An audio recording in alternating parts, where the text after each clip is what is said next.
행진이라는 이 말은 줄을 지어서 앞으로 쫙 나간다라는 의미가 있어요. 행진, 줄을 지어서 앞으로 쫙 나간다. 이 주제를 정해놓고 행진을 생각하면서 제 머릿속에 떠오른 행진이 딱 두 개가 있었습니다. 첫 번째는 결혼 행진. 여러분 결혼 언제 하셨는지 한번 한 수십 년 정도 한번 뒤로 한번 돌아가 봅시다. 참 남편을 만나고 아내를 만나고 그 결혼식장 착 위에서 이제 주례를 다 마친 주례자가 신랑 신부 행진 딱 하면은 팔짱을 끼고 한 걸음 한 걸음 착 나가요. 그때 마음이 얼마나 설레었습니까? 긴장했던 모든 순간이 다 끝나고 인생의 새 출발하는 그 신혼부부 한번 생각해 보시고 남이 아니라 나의 모습을 한번 상상해 보십시오. 저는 교회에서 했습니다. 교회에서 목사님이 자 신랑 신부 행진하면서 어깨를 착 밀어주면서 한 걸음 한 걸음 나갈 때 폭죽이 착 터지고 앞에 우리 아이들이 있었거든요. 주일학교 아이들이 색종이를 착 뿌려주면서 축복합니다. 그랬더니 모든 하객들이 일어나서 막 박수 쳐줬던, 여러분도 그러셨죠? 그런 행진이 있어요. 또 한 가지 행진이 있다고 하면 정말 멋지게 한 걸음 한 걸음 전진하는 행진, 군악대에 맞춰서 군인들이 행진하는 그 모습 한번 생각해 보십시오. 10월 1일 국군의 날만 되면은 군악대 착 연주에 맞춰가지고선 착착 절도 있게 한 걸음 한 걸음 이렇게 나가는데요. 얼마나 멋있는지 그 행렬이 끝난 다음에는 모든 사람들, 주위에 있는 사람들이 다 박수를 치지 않습니까? 그런데 말씀을 묵상하다 보니까 우리 성경 안에서도 이 말씀 안에서도 정말 큰 행진이 두 개가 있었습니다. 구약의 하나, 신약의 하나. 저는 이 구약과 신약에 나오는 그 행진처럼 남아있는 우리 인생이 믿음으로 이렇게 착 나갔으면 하는 그런 바람이 있는데, 첫 번째 그 행진은 구약의 이스라엘 백성들의 행진입니다. 이스라엘 백성들이 애굽에서 지금 현재 살아가고 있습니다. 400년 동안 노예로 종으로 이렇게 살아가면서 모진 고통을 다 당하고 있어요. 그러나 하나님은 때가 되어서 지도자 모세를 세워놓고 모세에게 이스라엘 백성들을 구원하라 보내셨어요. 마지막 출애굽하여 홍해를 건너고 이제 광야의 길로 쫙 가는데 그 인원이 200만이 넘었습니다. 어린아이에서 장년이까지 200만이 넘었어요. 하남시 인구가 얼마죠? 30만? 네, 그러면 조금 빨리 오셨던 분들이에요. 늦게 오신 분들은 지금 현재는 근 37만, 36만 이렇게 된다고 하는데요. 많이 늘어났죠. 저도 제가 하남에 왔었을 때 12년 전에 17만, 18만 그 정도 됐는데 미사가 생기고 뭐 여러 가지 이렇게 이사 오면서 가밀 지역까지 이렇게 생겼지 않습니까? 인구가 많이 늘었다고 그래요. 하남시 인구의 근 5배가 넘는 6배 정도 되는 그 인원이 광야길을 쫙 전진을 합니다. 어떻게 전진할까? 우왕좌왕하면서 어떻게 통제할 수 있을까? 이 가밀 지역에 우리 30-40명, 40-50명 이렇게 되는 인원만 우리 나가서 우리 볼링장으로 갑시다 그러면 막 이렇게 오합지졸 하면서 어디로 가야 되나 막 이렇게 할 수도 있지만 200만이 쫙 전진을 합니다. 지파별로. 그리고 구름 기둥이 쫙 멈추게 되면 거기에 멈춰서 텐트를 칩니다. 구름이 움직이기 전까지는 이 사람들이 거기에서 지내는 거예요. 그리고 움직인다 하면은 다시금 텐트를 걷고 차근차근 나아갑니다.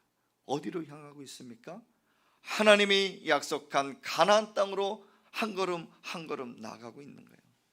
그 모습을 생각해 보니 그들의 걸음, 그들의 행진은 믿음의 행진이었다고 저는 생각이 들어요. 하나님만을 바라보고 하나님이 약속한 그 땅, 가나안 땅으로 한 걸음 한 걸음 전진하는 그 행진은 진짜 믿음의 행진이었어요. 광야 그렇게 쉬운 길은 아닙니다. 하루 이틀 길도 아니에요. 40년 동안 광야의 생활을 하며 춥고 덥고 배고프고 목마르고 정말 모든 힘든 역경을 하나님만 바라보고 하나님이 약속한 그 땅을 바라보고 나가는 그 구약의 이스라엘 백성들, 그들의 삶은 믿음의 행진이었어요. 또 하나의 행진이 있다면 신약에 나온 초대교회 그 사람들의 복음의 행진이었습니다. 예수님이 십자가에 못 박혀 돌아가시고 3일 만에 부활하신 다음에 제자들에게 나타나셨어요. 그리고 40일 동안 있으면서 승천하기 전까지 마지막 그들에게 이야기하십니다. 오직 성령이 너희에게 임하시면 너희가 권능을 받고 온 유대와 사마리아와 땅끝까지 이르러 내 증인이 되라. 그 말씀을 듣고 온 제자들과 사도들이 성령을 체험합니다. 그리고 믿지 않는 영혼들에게, 특별히 믿지 않는 이방 정말 많은 사람들이 경멸하는 그 사마리아 땅까지도 들어가 복음을 전했더니 그곳에서도 복음이 흘러가고 많은 사람들이 믿는 그런 역사가 있었던 것입니다. 여러분, 복음이 흘러가는 것을 한번 상상해 보십시오. 그리고 그들이 움직이는 곳곳마다 그냥 예루살렘에 모여 있는 것이 아니라 점점점 그 지역을 확대해 가면서 그들이 복음을 전했던 그들의 행진, 그들의 삶을 보면 믿음의 행진이었다라는 것을 우리는 생각할 수 있습니다. 구약의 이스라엘 백성들, 그리고 신약의 복음을 증거한 초대교회 제자들, 이들의 공통점이 있다면 믿음으로 행진했던 것, 그리고 어떻게 해서든지 믿음의 삶을 살았던 것, 믿음이 중요하다는 것을 말씀하고 있는 것입니다. 오늘 우리가 읽은 말씀 다시 한 번만 이렇게 우리 한번 믿음을 생각하면서 우리 히브리서 11장 6절 말씀을 한번 같이 읽겠습니다. 시작. 믿음이 없이는 하나님을 기쁘시게 하지 못하나니 하나님께 나아가는 자는 반드시 그가 계신 것과 또한 그가 자기를 찾는 자들에게 상 주시는 이심을 믿어야 할지니라. 아멘. 믿음이 없이는 하나님을 기쁘시게 하지 못한다.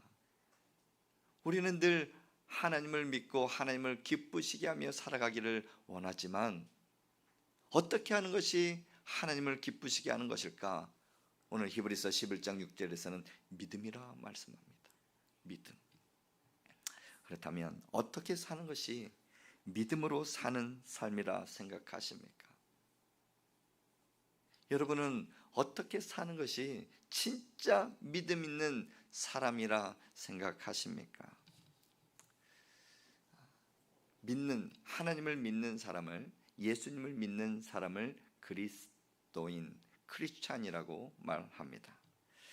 이 그리스도인을 다른 말로 하면 신앙인이라고 이렇게 부릅니다. 신앙인이란 무엇인가를 믿는 사람이란 그런 뜻인데, 그렇다면 그리스도인들은 무엇을 믿는 사람일까요? 목사님, 그것도 질문이라고 하십니까? 당연히 우리의 믿음의 대상은 예수 그리스도지요. 여러분, 그렇게 고백할 수 있습니까? 아멘. 진짜 그리스도인의 진짜 믿음의 대상은 예수 그리스도, 예수 그리스도를 믿는 것이 진짜 믿음의 삶입니다. 교회를 다니는 사람들이라면 자신이 다 예수님을 믿는다고 생각합니다.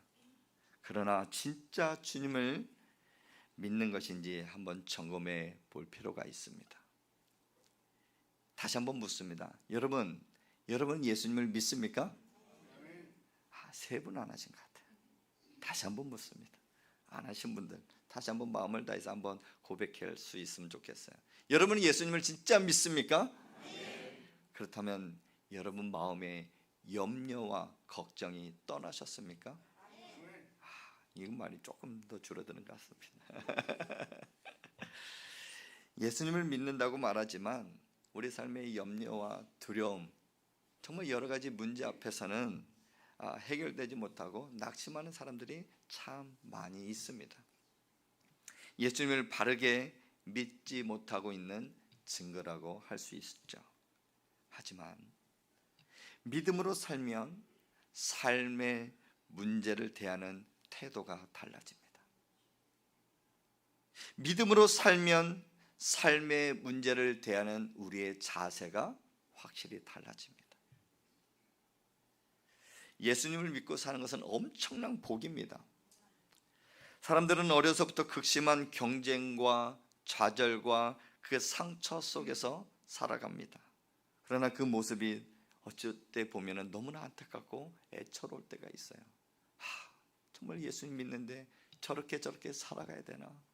하나님, 저 집사님에게, 저 성도님에게 하나님 긍휼을 베풀어 주십시오. 어떻게 해서든지 믿음으로 살아가려고 하는 저 가정을 하나님 긍휼을 베풀어 주십시오. 간절히 그렇게 기도가 나올 때가 있습니다. 그러나 누구나 다 열심히 살아가지만 누구나 다 행복하지는 않습니다. 그러나 예수님을 영접한 사람들에게는 새로운 길이 있습니다. 그 길은 바로 믿음으로 살아가는 길입니다. 믿음으로 산다는 것은 마음에 평안이 있다는 것이고 그야말로 구원받은 자 그리고 행복한 자의 삶으로 살아가는 것이에요.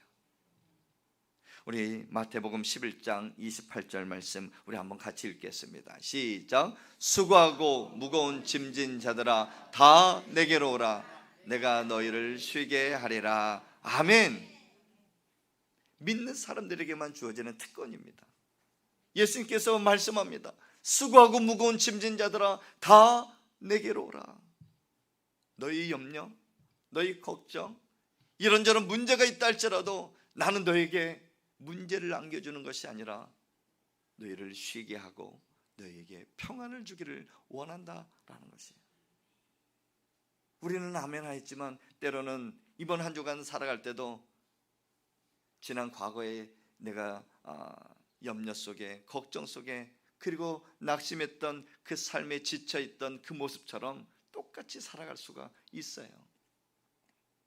왜 그렇게 될까요? 그것은 믿음의 문제라는 거예요. 믿음. 안타깝게도 많은 그리스도인이 믿음으로 살지 못합니다. 교회 다니는 것과 믿음으로 사는 것은 전혀 다른 문제입니다. 여러분, 그렇다고 교회 나오지 말라는 것이 아니에요. 교회는 나오되 정말 나의 믿음의 대상 예수 그리스도를 잘 믿고 어떤 삶이 내 앞에 문제가 내 앞에 있다 할지라도 정말 그 믿음으로 일어서기를 원하는 그런 믿음이 있어야 된다는 것입니다. 사무엘상 17장에 보면 블레셋 장수 골리앗과 다윗이 싸우는 장면이 있어요.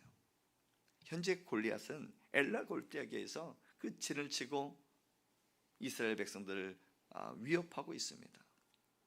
현재 그 이스라엘의 왕은 사울 왕입니다. 사울은 그 골리앗 그 앞에서 벌벌 떨고 있고 어떻게 해야 될까? 그 상황만 놓고 걱정하고 두려워하는 가운데 있습니다. 그때 등장한 한 인물이 있죠. 소년 다윗입니다. 왕이시여, 이스라엘을 모독하고 하나님을 모독하는 저 장수 앞에 내가 나가서 싸우겠습니다. 그랬더니 사울이 다윗에게 하는 말이 있어요. 사무엘상 17장 33절 이렇게 말씀합니다. 내가 나가서 저 블레셋 사람과 싸울 수 있다 없다? 없다. 너는 소년이다. 너는 너무 어려. 저 앞에 놓여 있는 장수는 어려서부터 용사였어. 너보다 훨씬 크고 완전 무장한 저 사람을 당할 사람이 없어. 얘들아 가라. 이렇게 이야기를 하는 거예요. 그랬더니 다윗은 그 이후에 사울 왕에게 이렇게 고백을 합니다. 우리 한번 같이 17장 46절 말씀을 같이 읽겠습니다. 시작. 오늘 여호와께서 너를 내 손에 넘기시리니 내가 너를 쳐서 내 목을 베고. 아멘. 어디에 굵은 글씨가 있습니까? 여호와께서. 왕이시여, 이스라엘을 모욕하고 하나님을 모욕하는 저 장수 앞에 내가 가만히 있을 수 없습니다. 나는 여호와의 이름으로, 만군의 여호와의 이름으로 나갈 것입니다. 그리고 그의 이름, 여호와의 이름을 불러가며 저 목을 벨 것입니다. 정말 터무니없는 말 아닙니까? 다윗은 용기 있고 확신에 차 있었지만 주위에 있는 사람, 특히 왕이 될 때는 정말 어처구니없는 그런 말이었어요. 우리가 이 상황을 한번 돌이켜보면서 어떻게 하면 이 상황을 이겨낼 수 있을까 한번 고민해 볼 필요가 있습니다. 사실 현재 사울과 다윗 앞에 있는 상황은 똑같습니다. 동일해요. 변한 게 아무것도 없습니다. 그러나 문제를 대하는 그들의 자세, 그들의 태도는 완전히 달랐어요. 사울은 두려움에 있었고 다윗은 믿음으로 선포를 하였습니다. 특별히 여호와의 이름으로 선포를 한 것입니다. 사울은 하나님을 믿으면서도 골리앗을 두려워했고 다윗은 하나님을 믿음으로 골리앗을 전혀 두려워하지 않았습니다. 문제는 동일하지만, 내 앞에 놓여져 있는 상황은 동일하지만 믿음이 달랐습니다. 그래서 우리 삶의 모든 문제는 믿음의 문제입니다. 믿음만 바로 서 있다면 내가 겪고 있는 모든 삶을 이겨낼 수 있다는 것 여러분 믿으시길 바랍니다. 어느 한 목사님이 선교제를 방문하였습니다. 선교제에 방문하여 그날 밤에 집회를 위해서 이제 예배에 참석하고 있는데 예배 시간에 헌금 시간이 없다는 것을 이 방문한 목사님이 알게 되었어요.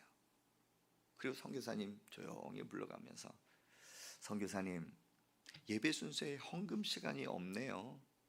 네, 지금까지 헌금을 한 번도 안 드렸습니다. 그 이야기를 들었던 그 목사님은 그래도 예배 드리는데 헌금 시간은 있어야 되지 않겠습니까? 그러면서 이런저런 사연을 듣게 되었어요. 선교사님이 목사님께 말씀을 합니다. 여기 있는 현지에 있는 사람들은 한국에서 보내주는 구호 물품 때문에 오는 것이지 하나님을 믿는 사람은 한 사람도 없어요. 어려운 사람들에게 헌금하라고 하면 저 사람들은 구호 물품도 받지 않고 하나님 앞에 예배하러 나오지 않습니다. 그래서 헌금 시간을 만들지 않았습니다. 그러면서 목사님이 선교사님한테 묻는 거예요. 그러면 목사님은 헌금을 하십니까? 하나님 앞에 11조는 드리십니까? 부끄러운 이야기지만 목사님, 저도 헌금을 못 드리고 있어요. 매월 받는 그 선교지의 그 후원도 어쩔 때는 끊겨질 때도 있고 가끔씩 올 때도 있고 그래서 생활이 넉넉하지 않아서 하나님 앞에 드리지 못했습니다. 솔직하게 그 선교사님이 그 목사님께 고백을 하는 거예요. 이 목사님이 그 이야기를 듣고 결단을 내려야 되겠다. 분명히 하나님 앞에 드려지는 예물, 하나님 것이 있고 내 것이 있는데 예배드릴 때 헌금 드리지 못한다. 그러면서 목사님께, 선교사님께 말씀드리는 거예요. 선교사님, 돌아오는 주일부터 선교사님부터 헌금을 하십시오. 11조의 예물을 하나님 앞에 드리고 하나님 앞에 또 예물을 드리면서 선교사님부터 드리십시오. 그리고 여기 참여하는 성도들에게 또 여기 현지인들에게 그 헌금에 대해서 가르치십시오. 심은 대로 거두게 하시고 하나님 앞에 드려지는 것마다 하나님이 복의 문을 열어주시는 그것을 가르치십시오. 선교사님 삶에 헌금을 드리고 모자라는 부분은 제가 책임지겠습니다. 저에게 연락을 주시면 그 부족한 거 다 보내드리겠습니다 하고 그 지역을 떠나왔다고 합니다. 한국에 도착해서 이런저런 사역 가운데 바쁘게 이렇게 지나면서 그 목사님 그 상황들을 다 잊고 살았죠. 근데 이듬해 그 선교지를 다시 방문할 일이 있어서 방문할 때 그 선교사님이 생각났던 거예요. 그런데 1년 동안 한 번도 연락을 주지 않아서 참 이상하다. 한번 만나면 다시 한번 물어야 되겠다. 방문을 했습니다. 그리고 그 선교사님을 만나서 다시 한번 질문합니다. 선교사님, 왜 저에게 연락을 한 번도 하지 않으셨어요? 정말 선교사님의 소식이 궁금했지만 어떻게 사는지 한번 말씀해 주십시오. 그랬더니 이 선교사님이 그 목사님께 하시는 말씀이, 목사님, 저 이제 헌금 잘 하고 있습니다. 그리고 그 헌금에 대해서 성도들에게 가르쳤더니 큰 액수는 아니지만은 작은 액수로 하나님 앞에 드려질 때 지금 1년이 지나면서 이제는 저희도 자립할 수 있는 기회가 생길 것 같습니다. 그 선교사님이, 목사님 정말 감사합니다.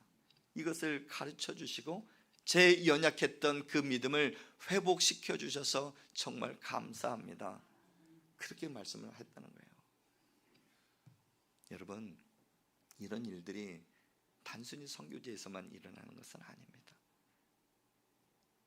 물질을 드리면 하나님께서 복을 주신다? 맞습니다.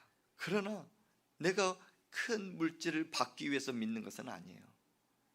나의 죄 때문에, 나의 죄의 문제를 해결하시고 내가 영원토록 죽지 않는 영생의 길, 그 길이 바로 예수 그리스도이기 때문에 그 믿음의 길로 갈 때마다 하나님은 어려움도 있지만 그 길목마다 하나님께서 만들어 놓으신 많은 샘들이 있다는 것이에요. 그게 은혜이고 그게 하나님이 주시는 복이다라는 것입니다. 많은 성도가 하나님을 믿는다고 하지만 사실 물질과 명예와 권력과 이런 지식 등 그 앞에서는 그것을 더 의지할 때가 있지 않습니까? 이것이 하나님이 우리 삶에 그토록 침묵하시는 이유 중에 하나입니다. 하지만 우리는 이길 수 있습니다. 이 모든 세상을 이길 수 있습니다. 어떻게 해요? 믿음으로. 요한일서 5장 4절 말씀을 우리 한번 믿음으로 한번 고백하도록 하겠습니다. 요한일서 5장 4절. 네, 우리 제가 한번 읽겠습니다. 요한일서 5장 4절. 무릇 하나님께로부터 난 자마다 세상을 이기느니라. 세상을 이기는 승리는 이것이니 우리의 믿음이니라. 아멘. 하나님께로부터 난 자마다 세상을 이길 수 있다. 그것은 바로 믿음이다 라고 그래요. 그리스도인이 세상을 이기는 것 다른 것이 없어요. 여러분의 지식, 여러분의 경험, 물질, 순간순간은 넘어갈 수 있지만 영원토록 이길 수 있는 것은 믿음이에요. 여러분의 믿음이 흔들리지 않기를 주님의 이름으로 축복합니다. 고린도전서 10장 13절에는 이런 말씀이 있어요. 그 말씀이 있나요? 예, 같이 한번 읽어봅시다. 시작. 오직 하나님은 미쁘사 너희가 감당하지 못할 시험당함을 허락지 아니하시고 시험당할 즈음에 또한 피할 길을 내사 너희로 능히 감당하게 하시느니라. 아멘. 우리 삶의 시험이 얼마나 많은지, 순간순간 이 길로 가도 시험, 저 길로 가도 시험, 순간순간 우리 삶에는 시험거리가 많이 있습니다. 그러나 하나님은 두 가지의 길을 열어주십니다. 그것을 감당할 수 있는 힘을 주시든지, 아니면 나의 믿음을 보시고 피할 길도 열어 순회할 수 있는 길을 주시든지, 두 가지의 길이 있어요. 전적으로 믿음으로 나아가는 자에게 주어지는 그 복입니다. 이길 수 있는 힘이 여러분에게 있음을 믿으시길 바랍니다. 그러다가도 지치고 힘들면 그래, 아니야, 내가 다시금 피할 길도 줄게, 그 길로 또 나아가게 하나님은 하신다는 거예요. 사랑하는 성도 여러분, 하나님 우리와 함께 계심을 믿으시길 바랍니다. 하나님 지금도 살아계세요. 하나님을 기쁘시게 하는 그것은 우리의 믿음이다라는 사실. 우리와 항상 함께 하시는 예수님을 바라볼 때 자연스럽게 믿음은 커지고 무엇할 때? 하나님을 바라볼 때, 믿음의 주에 온전케 하시는 예수 그리스도를 바라볼 때 우리는 믿음이 커지고 반대로 염려 걱정은 정말 작아진다는 사실이에요. 간혹 상황이나 환경으로 하나님의 사랑을 판단할 때가 있습니다. 일이 잘 되고 편안하면 하나님 살아계셔, 그치, 하나님 나를 사랑하시지, 그렇게 고백할 때가 있는데 아무리 기도하고 엎드려도 일이 잘 풀려지지 않아. 그러면서 고백하죠. 하나님은 없어. 그게 우리 믿음의 현 주소입니다. 하지만 믿음으로 사는 사람이라면 자신을 향한 하나님의 사랑, 그 사랑, 그 십자가의 사랑을 만나게 될 수 있습니다. 로마서 5장 8절에 이렇게 말씀합니다.